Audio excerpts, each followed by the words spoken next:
ഒരു ചട്ടിയിൽ ഒരുപാട് കളർ ഉള്ള പൂവുകൾ ഉണ്ടാവാൻ ഉപയോഗിക്കുന്ന രീതി.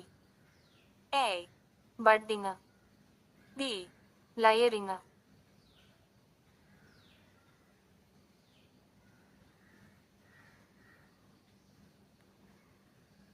ഗ്രാഫ്റ്റിംഗിനു വേണ്ടി ഉപയോഗിക്കുന്ന കൊമ്പ്.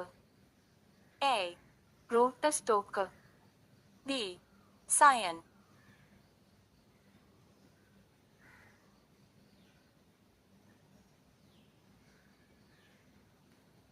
ഭാഗ്യലക്ഷ്മി ഏതിന്റെ സങ്കരയിനം വിത്താണ്? എ. പെയാർ. ബി. വെണ്ട.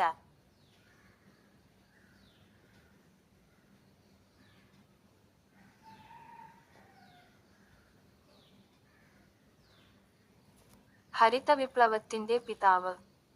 എ. എം. എസ്. സ്വാമിനാഥൻ.